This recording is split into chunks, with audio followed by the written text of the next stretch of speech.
Hello, welcome to tonight's or this morning, so whenever you're watching this episode of my little Elm live coding session. This week I also made sure I pressed record to be able to share the recording later on YouTube. And because I actually forgot this last time, and I also don't really remember what exactly I did, I will use this opportunity to just do a little walkthrough what I worked on last week. I started on developing a little dog fooding application where I developed a browser-based overlay to use on my Twitch stream, where I can show the comments that are coming in via the Twitch chat on the stream itself, to be able to share with people who watch the recording of the YouTube video.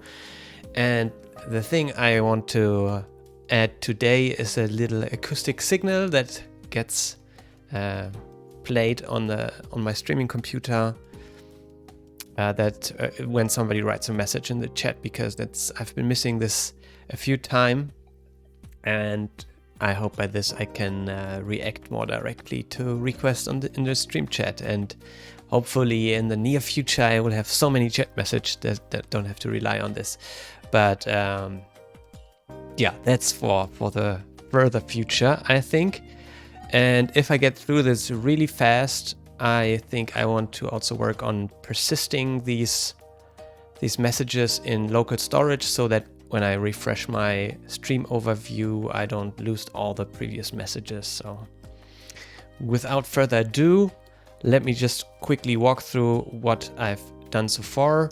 It's basically a very static application that consists of a index HTML file, where I include first this TMI.js, which is, I can bring up the TMI.js, I can bring up the homepage real quick. That's a JavaScript package for Twitch chat. So, and it's really nice because it gives us this event-based or driven API that just automatically notifies us via an event if there is a new chat message in the channel that we registered to. So that's that. And then I include my compiled Elm application.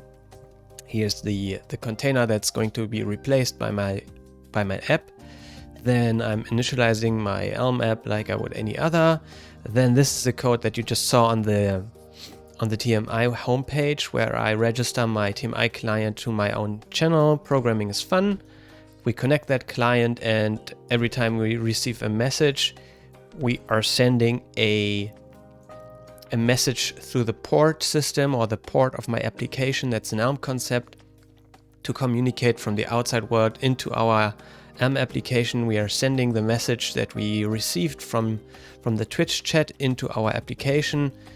And then there's just some CSS here, and this here static text. So if I write this, and here, that's how the application looks currently. The messages are scrolled out here via CSS on the right side, and here's my static text.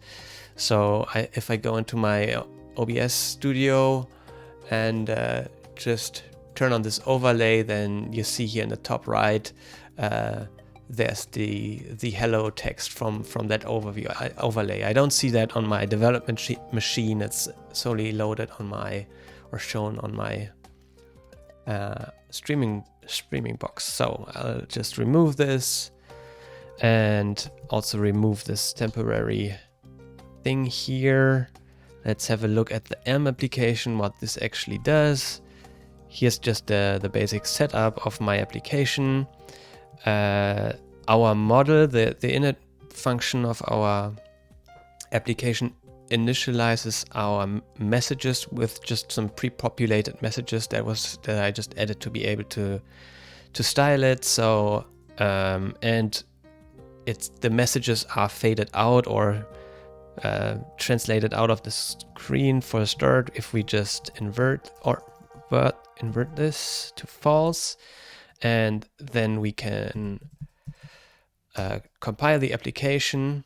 And if I now reload my overlay and activate it again, Then we see nothing. It's interesting. Let's see what my local machine. Ah, yeah, it's indeed not doing anything. Did I save? I recompiled. I refresh, and it's not fading in.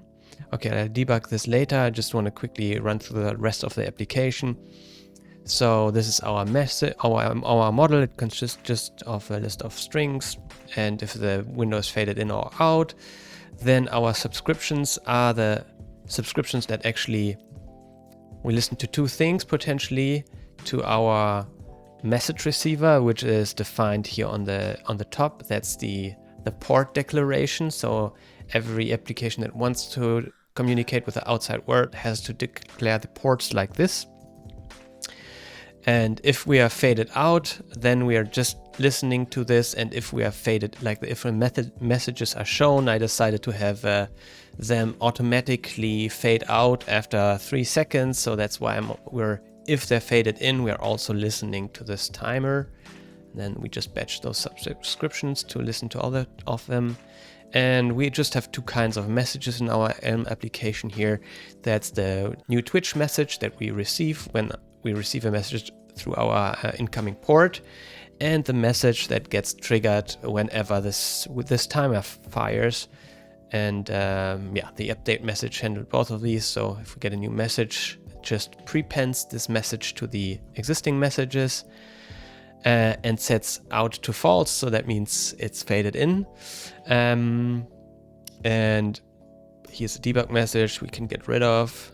Or maybe that's the one that I'll need in a second to debug while this is not working. Anyways,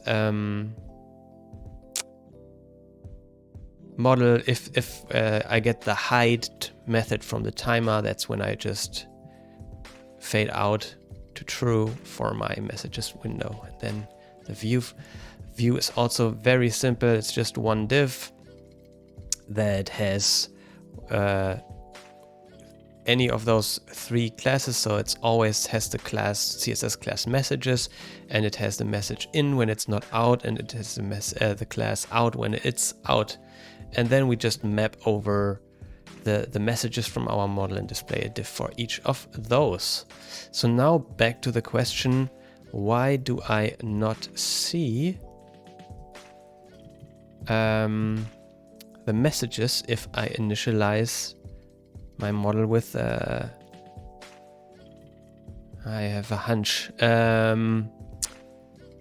So yeah, okay, because I'm loading the wrong Elm.js file. So actually I don't want to generate this here, .gs, because I'm in my index HTML, I'm requiring or including the script relatively to my index HTML, and the Elm.js where I compiled it to is actually, if we look here, the index HTML is not here, but it's one folder further down. So we have to tweak our make statement to say like, okay, please compile it into the folder that's one above. And if we refresh now, well, voila, there are the messages. And because like, yeah, the mechanics to fade them out works as well. So that's good. So if we now refresh on my streaming machine, and I should also actually, oh yeah, there it was. Nice. So that's great. Let's revert this change back because this should be faded out in the beginning. And yeah, like maybe I just refresh this because I didn't compile. Okay, the other thing that I wanted to do is set up a watcher on my development box so that I don't have to actively recompile, but just recompile automatically every time the file changes. So let's say the command for doing this on an Mac OS box is fswatch, and I can just give it a directory. So this should be source here, and then we can just grab this command to execute it every time something changes in this folder. Oh, that's W from Vim reflexes. So now Let's just change something here, add a white space somewhere here, save, and now it's compiling this thing. So that should mean like here, did I copy the right command? Oh, maybe it actually does not work.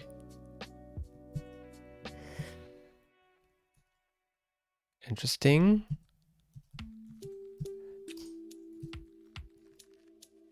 Well, maybe I figure out this offline and then for next week I have something prepared for that. Or is it... Maybe I have to watch one more try. I'm going to watch the source file explicitly. Main. But I have a hunch that for some reason the triggering of the command does not work. Or I'm just going to remove the Elm.js. Save. That triggers something. And if I ls, but it doesn't really, it doesn't do the thing. Maybe this hyphen here is bad. But let's just Google it. FS watch example sounds good. FS watch, detecting the file, execute detecting, observing, event details. I have to do the xargs. I have to pipe it into xargs, I think. So let's just unreflectedly copy this thing. Boom. Okay. Does it do it? I don't know. Did it do it? No, it did not. I don't know.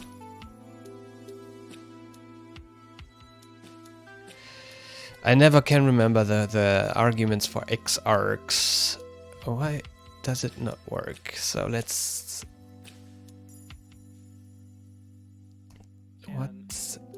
Let's just... I know I'm curious. Why does it not work? Let's just say pipe the thing into echo.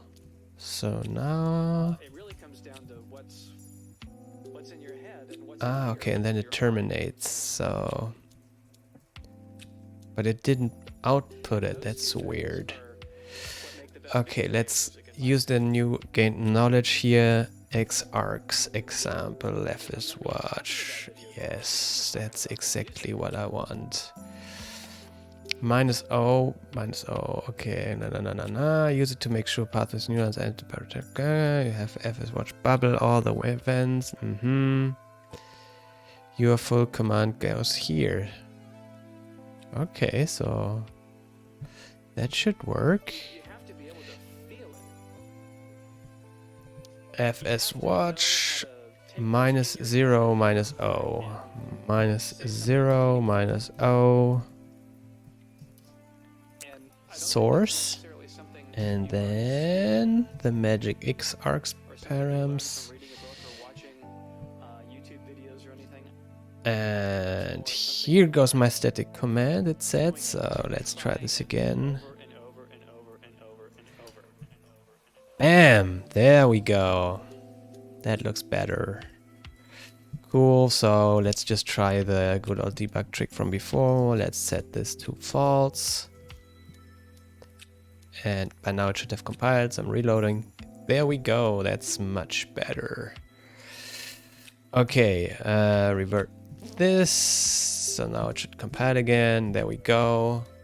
I am going to refresh the overlay on my OBS, and now I'm going to write a message. Hello. Oh no, that's the wrong keyboard.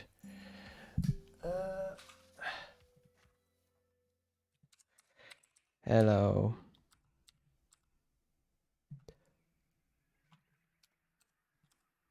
Twitch, that's the right keyboard, and there's my overlay with my Twitch message, so that's great. All right. Cool, so I hope that closes the loop. about what I did so far. And now it's time to find out how to play an audio file on the browser. I think there's a pretty mighty audio or media element. Mozilla. I always like to prepend my searches for web API stuff with Mozilla because I feel Mozilla has the nicest documentation. Mozilla JavaScript audio. Let's see. Audio web API. That sounds good. The audio creator creates and returns an HTML audio element, which can either be attached to a document for the user to interact with and or listen to. So that sounds great. Or can be used to off-screen to manage and play audio. Nice. And what can we do with this new audio thing?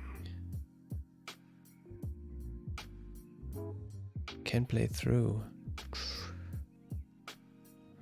That's not bad. See, also maybe there's something here. I thought there was also something like just here. HTML element implementing this into the embed audio. Okay. This looks more like it. Okay, you cannot hear that because that's just playing on my development machine, but let's just steal this markup and for a start just put this here. And I don't have the T-Rex Roar MP3 obviously, so I don't know. Let's look for a stupid phaser MP3. I should probably phaser, like that's phaser sounds, findsounds.com. That sounds very trustworthy. WAV files. Well, fair enough. I think the audio element doesn't really care about this, so let's just save this. Save link as def somewhere the Twitch thingy here. And we just put it next to the index HTML. That just work fine. Why is my button not visible? Going to split this here. Did this work? It did not work. I pressed the wrong of the two buttons. So save thing. I just go here and then just press save. And go back to my development folder, Twitch overlay, save. That looks better. Let's say phaser WAV. That's good. So change the path here. Phaser.wav.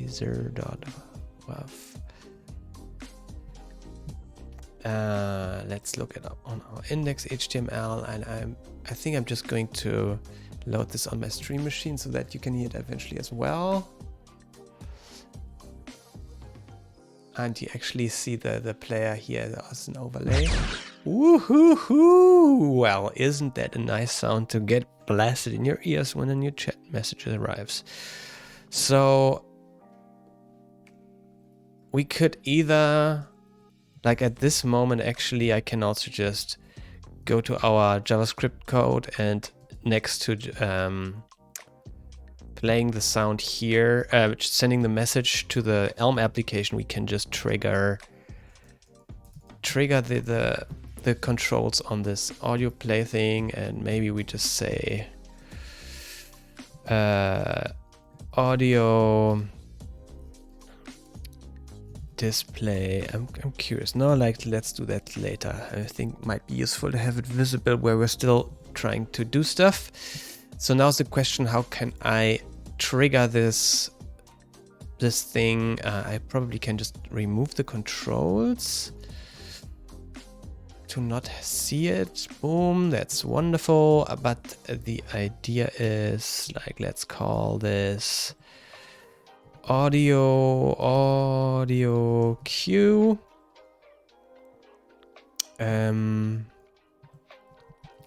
Audio. And now's the question, how can we trigger this playing via JavaScript? So attributes, blah, blah, blah, blah, blah.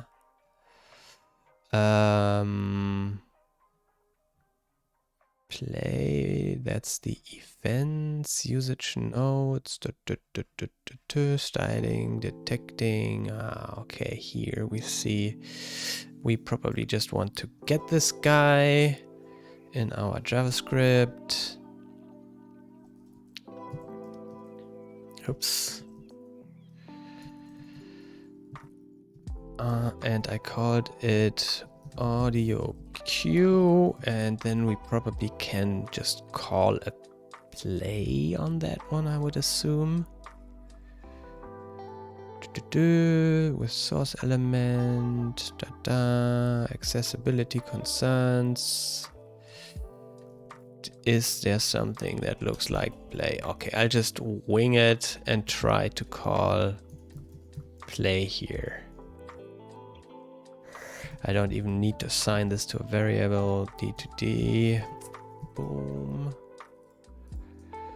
And oh, actually I can just try this on the console. That's much easier than having to actually send a Twitch message each time. So let's see. Cannot do properties of no. Okay, is there no such? Did I refresh? There is no such. Query selector should have the hash. We could also use get element by ID, but in the end it doesn't really matter. So let's see. There we go. Play. Okay, I don't know if you could hear that from my little speakers on my development machine, probably not.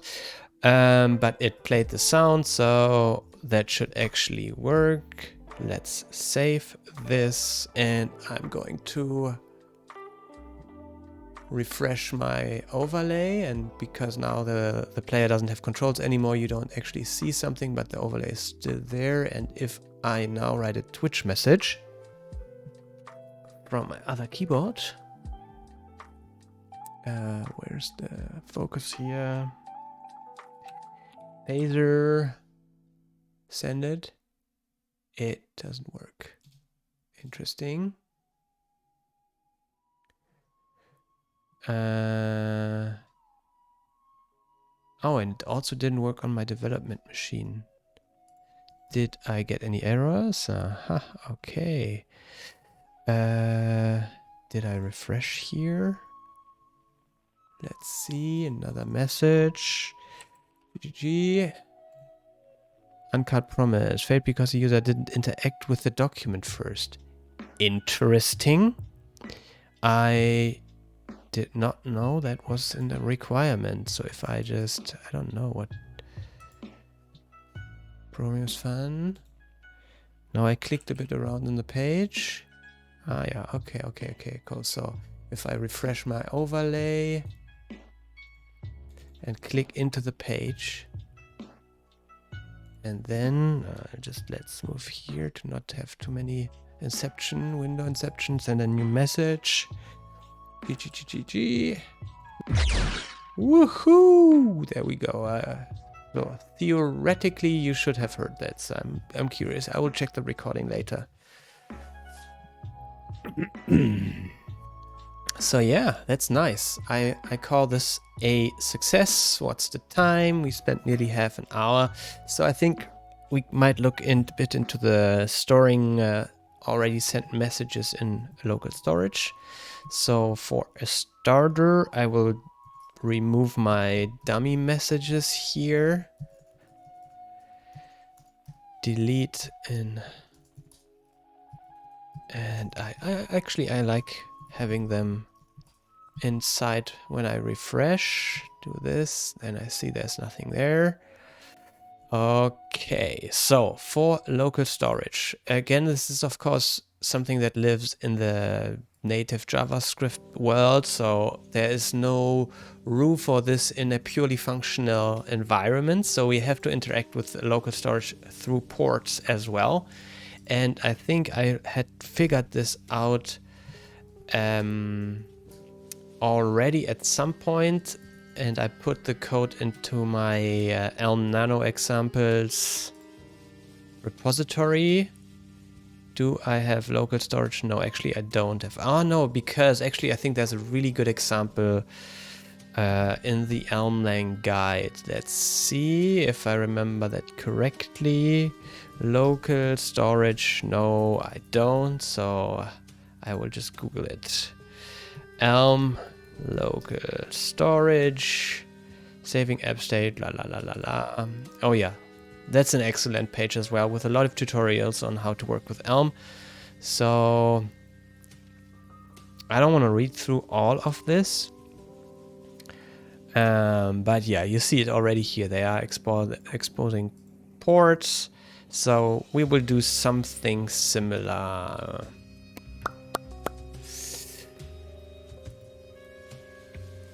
I have to make up my mind what my interface to my native JavaScript should be. Do I want to store all messages every time, or do I just want to add messages? And for the sake of simplicity, I don't know. I think like in the long term, like the other completely different approach would be to, instead of sending a message from Elm to JavaScript, to just store the message in here. Yeah, actually, I think I will do this. Like, not everything has to live in Elmland. Like, eventually it makes sense to, if the application state becomes more sophisticated, and like for the long term, I plan on extending my overlay functionality to also display some other stuff, maybe the roadmap for an episode and what I've done, or what I have committed so far already, all the good things. Maybe then it makes sense to send the whole application state from Elm to JavaScript store, but for now I think it's absolutely fine if we just ram these messages into the local storage of the browser. So my memory of those things is not very good, especially because I know there's all the knowledge on the internet. So again, let's consult the Mozilla documentation on local storage. So, local storage read-only property of window interface allows you to access storage object. That's great. My storage description, na. We want examples because that's how I learn. Set item, and I guess set item always expects a string key value, a DOM string containing a value. So we have to take care of serialization and deserialization of our objects ourselves. So, but that's not hard in JavaScript. So I say we look into just comma separated. No, actually we can just use JSON encoding. That's the easiest way. So let's say, what was this, storage, and we can just access storage implicitly from the window object like this. Local storage. Why is it called sometimes storage and sometimes local storage? Let's go back to the previous page. Local storage. Okay, let's just grab this one, and let's just try it out in the console directly. Local storage, and I think we can inspect here. Local storage. What do we have? My cat Tom. Oh yeah, and some stuff that I have apparently stored in there before. So let's clear all of this, clear site data. Now if we go back in the local storage section here, we see there's nothing. And if we execute this command, then it appears there. So what I want to do, basically say messages, and then we want to have a list of messages. Message 1, message 2. Oh yeah, maybe we just do this by hand first and then see how we automate this. Stringify, pass in this array. Boom, there we have a nice stringified array. And I assume if we do local storage dot get item message, I should actually call it messages, and then we say json dot parse. Boom, then we get our messages out again, so that's great. Let's just I quickly clear the storage and set it under the key that I actually want to have it. Where was it? Here, set item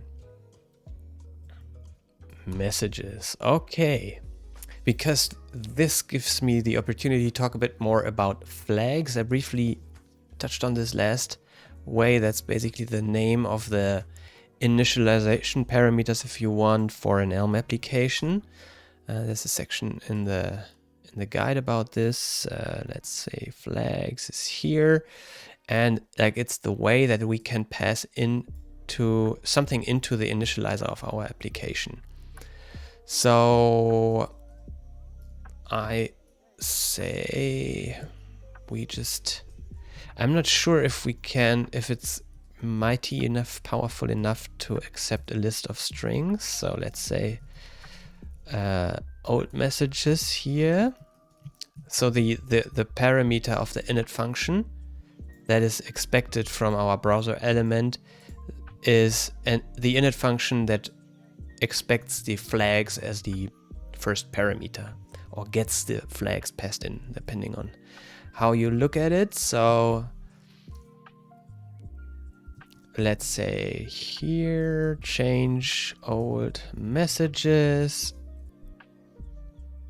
I cannot find the old message because I did again omit the plural s. Okay, and go back to our application initialization code. Where is it? Up here. And we say flags M1, M2. So let's see, did it compile actually? Yeah, it compiled. Let's refresh. M1 and 2. That's awesome.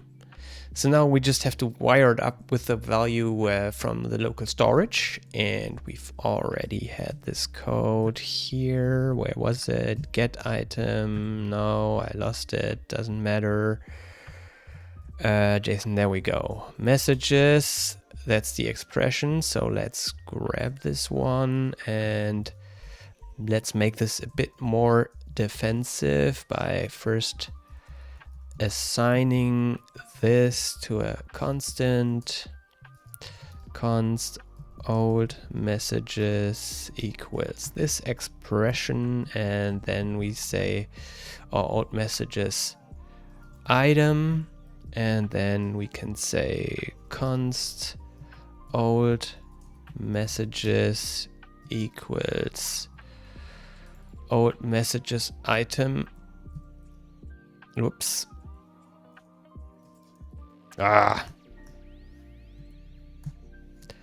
Or a string with the empty array, so that if this value is not set in our local storage, our app will not crash trying to pass undefined or null. And then we pass it into our flags here, old messages. So now we have message 1, message 2 in our local storage. Let's just refresh. Message 1, message 2. So if we say we add a message foo here in the front. Whoops, I don't save in the browser like this. We updated our local storage. Refresh here. Foo.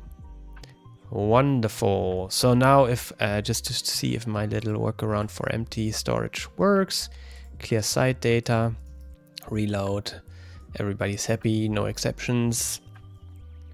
So now we successfully wired up the local storage with the initialization of the app. Now we just have to actually put messages into the local storage as they arrive. So we can just harness some of this old code here. I'm not too worried about keeping my code dry for now. Yeah, we're getting the old messages, we're passing them, and then we're old messages dot pushing in the new message. And then let's grab the expression to set the items here, just copying this one, inserting, boom. Now belongs more to this block, set item messages, and like maybe not old message, because once we have put in the new message, it's actually also reflecting our current messages state. So let's just call this messages, go into this hard-coded array and replace it with this new messages array. Get stringified so that it's the right type that we put into our storage. So that's all good. So, well, now, for now, okay, let's populate again with message 1.2. So if we refresh, we have message 1.2. And now I'm going to reach over to my other keyboard to send something via Twitch again. I'm going to send this. So now what I ideally want to see is the chat window popping open with a new message. And then I'm going to reload the page, and then I hope that this new message that I'm about to send will be persisted when I reload the browser, refresh the browser. Pew. Wonderful. So now I will just refresh, and we see like it's still there. Isn't that wonderful? Okay, so the one thing that we can also look into our storage here, that's nice. And the one thing I'm realizing is like I don't know, do I want to have the newest messages on top or on the bottom? Well, the thing is, the way I'm adding the messages just right now, I'm adding them at the end in my local storage, but I'm prepending them in my Elm view. So I have a feeling I probably should, well, I could just reverse them. Yeah, I think that's like the native or the most straightforward way to add messages to items to an array in JavaScript is definitely the push thingy here. So I think I want to stick with this. And then I'm just going to reverse old messages. It says no function definition found. So let's just see what it has in store for us. Import reverse from the module list. No surprises there. So now if I refresh, then the message is all the way on top. I don't know if I want to stick with this order, but if I want to reverse this, then at least I only have to reverse it in one place. Cool. Yeah, how does it work in the actual, I'm just looking at the actual Twitch chat window in OBS Studio, and there the newest messages are always on the bottom, so it scrolls out to the top. So yeah, maybe we do this too. So let's go all the way to the view, and let's just reverse the messages here. Boom, and now the newest messages on the bottom again. cool. So I don't know.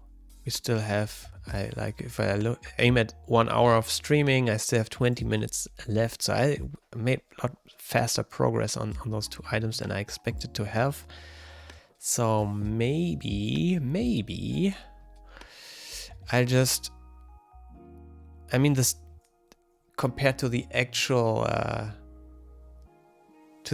Twitch view of this, that's just it's pretty bleak or bland, the message display for now.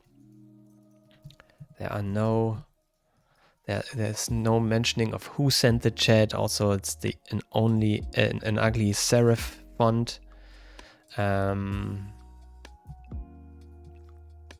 So maybe I do some tweaking.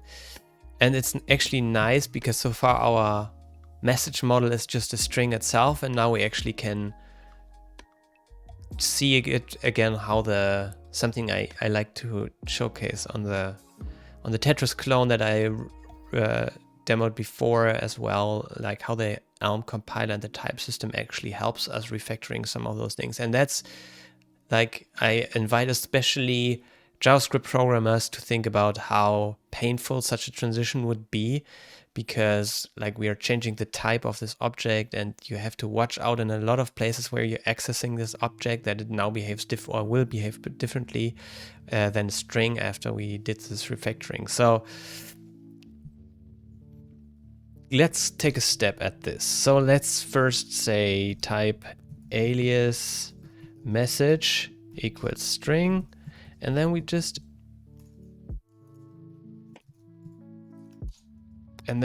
replace this. So that's nice.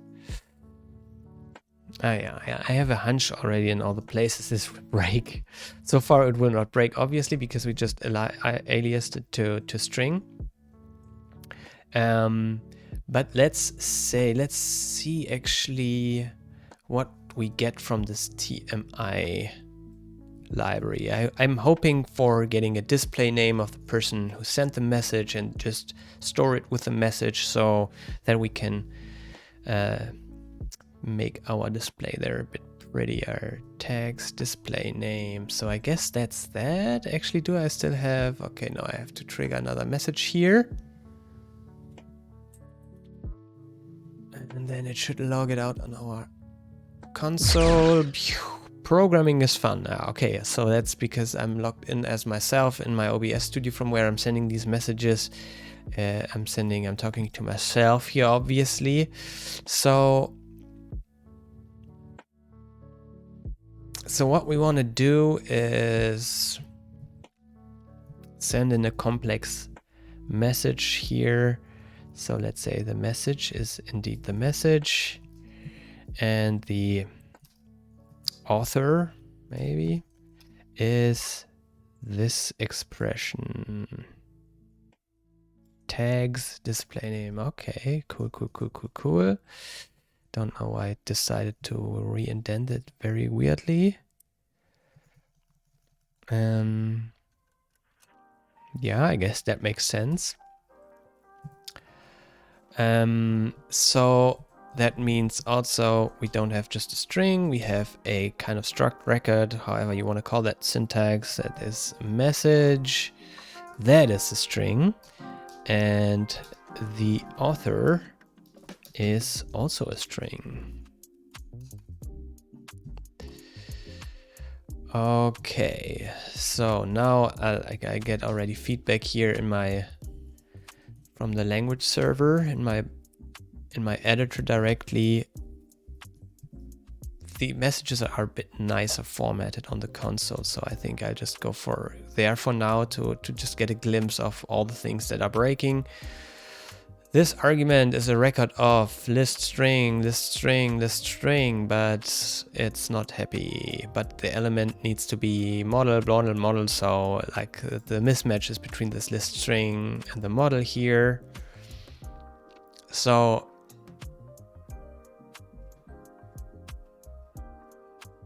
yeah, let's see all the things we have to touch. Like obviously something that does not work out. Like we cannot just assign a list of old messages here. I think I'll just go back to filling this with some static dummy data. Message equals hello from author Axel, boom, closing bracket. Are we syntactically sane? Yeah, the init function is happy again, so that's good.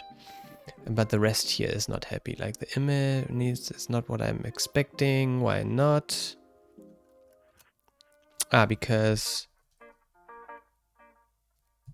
list of messages. No, that should be fine.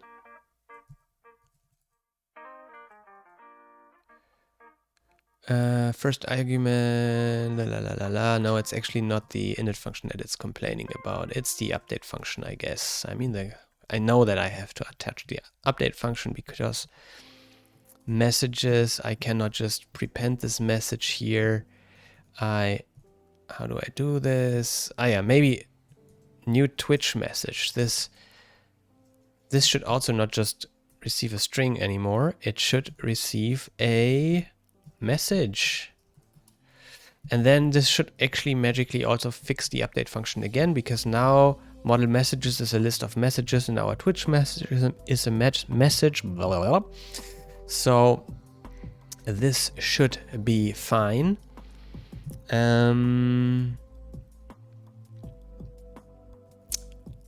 Of course, our view message has to be updated as well. We can directly grab the message and the author here by destructuring this message.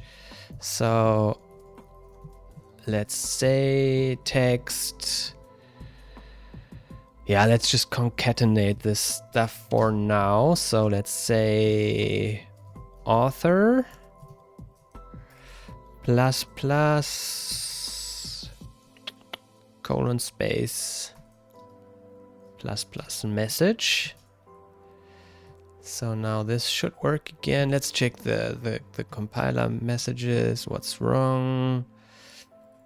Okay, message receiver. Okay, there are actually only 2 problems left, and that's our message receiver. Let's look at this. Which line is it? 46.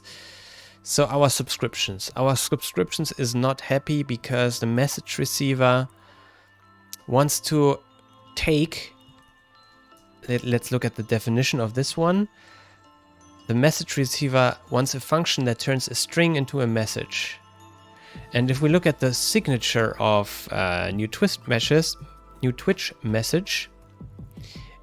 it's not a function that takes a string anymore. It's a function that takes a message and creates the other message. Okay, I realize now what a confusing example it is to choose for a live coding stream, but I think you manage. So now actually that's not entirely correct. So, and if we look back, I already adjusted the JavaScript code to actually send a complex object and not a string anymore. So I think, I mean, maybe, no. Can we send tuples over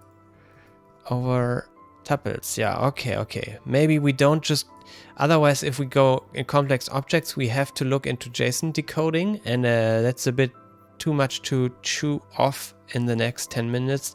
So I think I'll just change my strategy here and encode this into a tuple. Doesn't mention anywhere. I assume for JavaScript doesn't have tuples, so I probably just have to put in an array with 2 elements. So let's give that a shot. That keeps our code a bit simpler, and we all like simple code. So let's say first element is the message, second element is the author. So let's save this one, and let's go back to our message receiver, the function that gets this object from JavaScript, and say it's a tuple of 2 strings. So now we have to adapt our new Twitch message. It doesn't actually receive a, let's go to the definition of this guy. It doesn't receive a message, but it receives a string tuple. So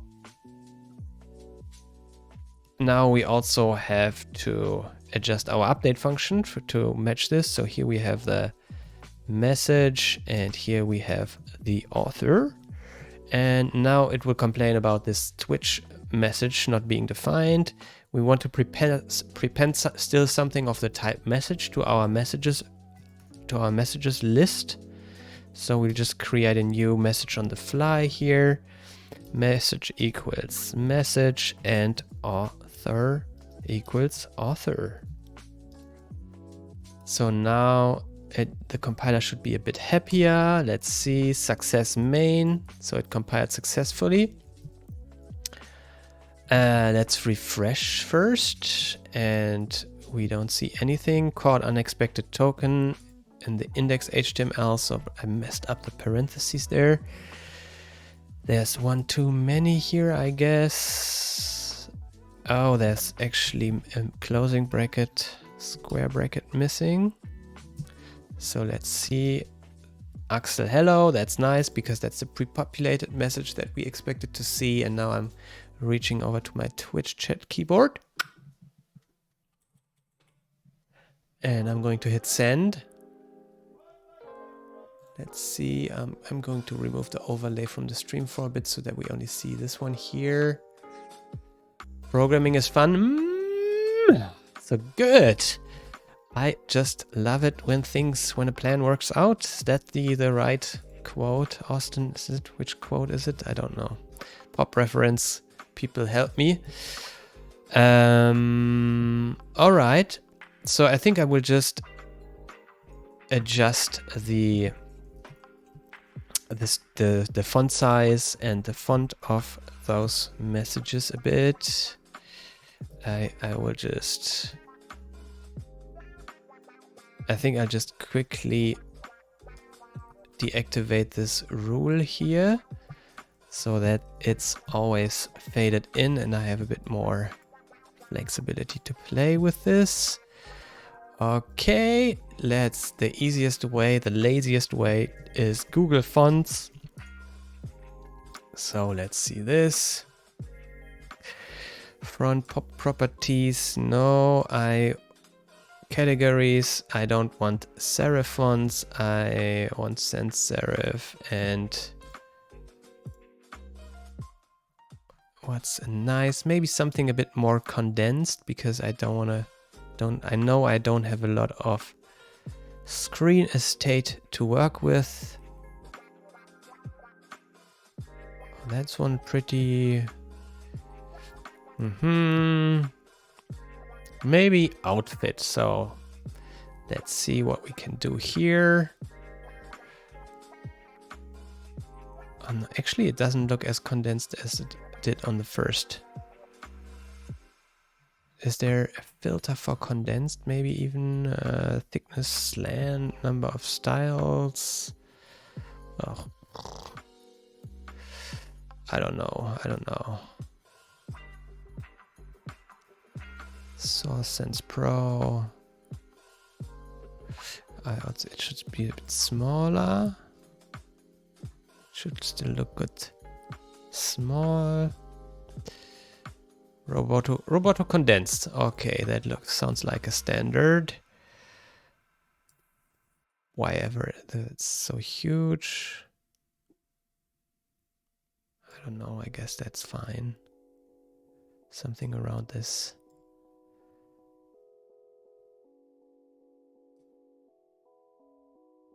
How does it look on the stream?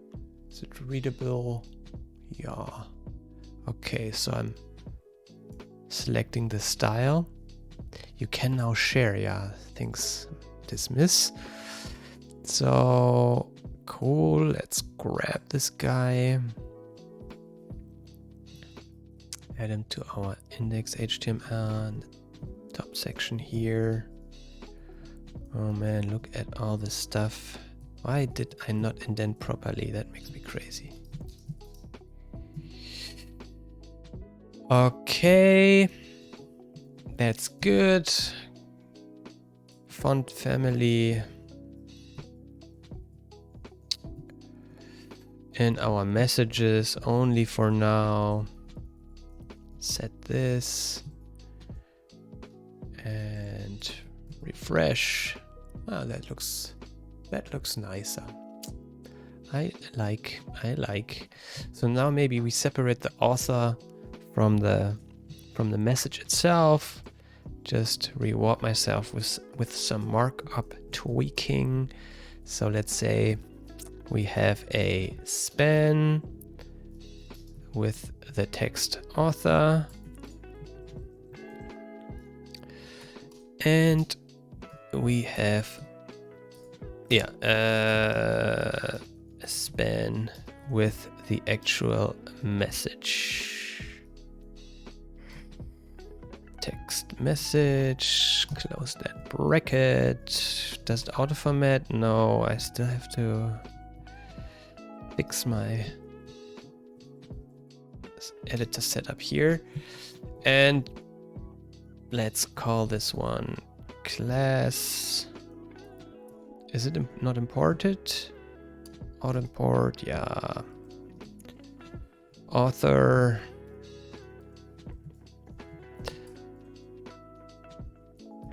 And span has also to be imported from module HTML. That's about right. Excel hello. Okay, maybe we at least add the colon back in here. Author ++ colon. There's the colon, and maybe we say in our messages. This is actually the right selector. Messages, author.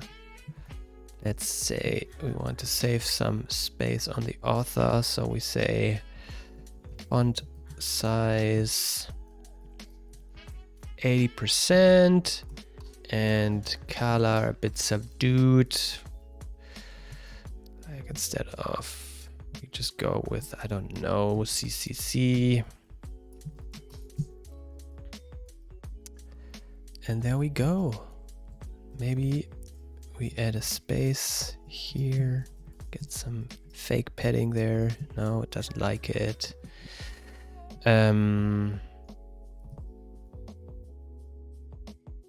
Yeah, I think I'll just grab a somewhat longer sentence from somewhere.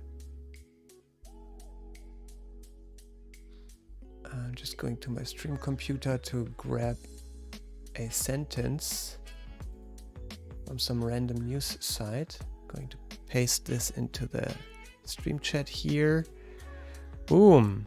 Some movies are so terrible that they come full circle and become good again. Which is the best? So, I mean, this is not the pinnacle of UX, obviously. But I think it's a good start to actually share some comments on the screen. And I see also that my face is actually overlaying, but although that's not the actual overlay that we are seeing. So I think I'll just refresh here. And I'm activating the overlay again. I haven't taken out my hack here to always have them visible. So I'm going to do this. And I'm going to refresh on my broadcast computer, and it doesn't go away. Why not?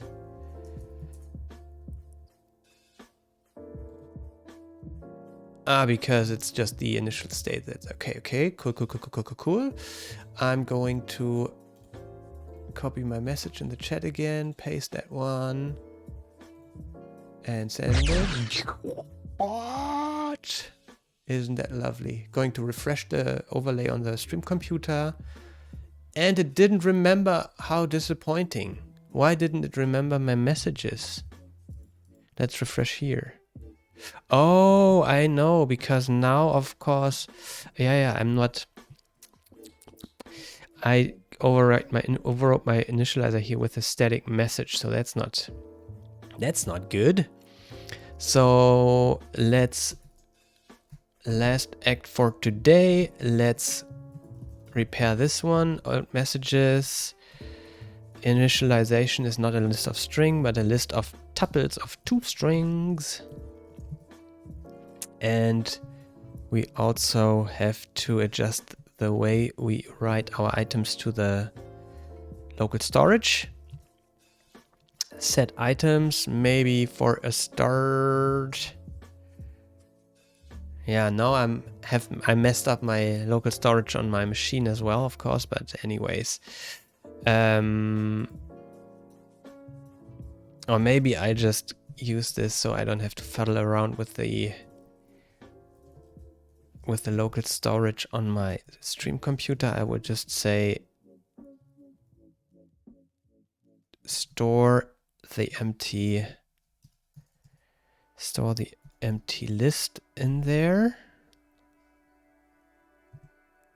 That's one parenthesis too many, I guess.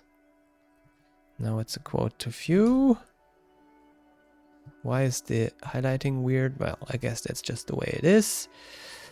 So if I inspect here, our local storage and refresh, that's just a quick hack to... Now the array is empty to clear our local storage. I will just refresh my streaming computer as well. Just hide the overlay for the moment. Delete this hack again. And now we say each time messages push, not only messages, whoops, but a list of... I'm just going to grab this from here. Copy this one, boom. And closing bracket. Okay, is that good? Let's refresh. Where does hello come from? It sounds like there's still something I haven't saved here. Old message. How do I keep missing the plural s? Okay. Let's save. Oh, it's a list of tuples. That's not messages, so we have to quickly calculate the actual message objects from these tuples. That's very simple. Let's say messages equals... Oh, actually, we don't even need a let expression. We can just map it here with an anonymous function. So that function receives M and A for author, message and author, and turns them into a message by saying message equals M, author equals A. And we map old messages. Boom. So now let's refresh. This should be empty. Wonderful. Let's send another message. Some movies are so terrible. So, oh, uncaught promise. Interesting. Failed because I didn't interact. That's really a weird limitation. Okay, but anyways, there is my message. That's wonderful. Let's try this on the streaming computer. Activating the overlay. Refreshing the overlay, interacting with the overlay, and now I'm going to paste a message and nothing happens. That's sad. I don't want to debug on my streaming computer, but at least that's a bit weird. Do I have to refresh again? Or do I still have a messed up? Okay, let me bring up... I'm really curious how that's going to look. I'm going to go to something more neutral here. And now I'm going to bring up the inspector in my overlay itself. So I'm really curious how that... No, that's not too bad. The character encoding of this document was not declared. That cannot be the problem. Flags. The flags given you... Okay, that's weird. Let's memory Let's say local storage. Oh, that's the wrong keyboard. I'm getting the other keyboard. Let's say, like, maybe there's something that behaves, because I'm displaying the overlay on my broadcast computer in Firefox, and locally I'm developing in Chrome. That doesn't help. So let's bring this up a bit here. And clear. And let's look at the item in the storage. Local storage dot get item. What did I say? Messages. I have a weird underscore dangling. Some movies. Okay, that looks okay.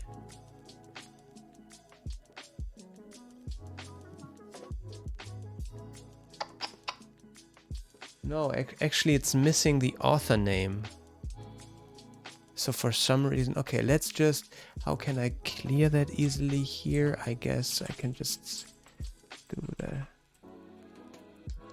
Maybe I didn't reload messages, put in the empty array. Okay, let's refresh. Character coding, I don't care. Paste. Okay, so there's at least the message. Let's have a look at what we... And now there's the programming is fun. So I have a good feeling that if I refresh now... Where's my cursor? There it is. Can refresh and the old messages are still there. So yeah, overall, very successful episode. In summary, we added the nice phaser sound that is audible once you interacted with the page before the first message arrives. And if we have to, for some reason, reload the page overlay, the Twitch overlay during the stream, the old messages that were sent during the show are still persisted. Actually over shutting down the computer as well, because that's how local storage works. Yeah, maybe I should put in a clear button or something for new episodes, but that's something I can keep for the next episode. So thanks for staying with me tonight, and see you next time.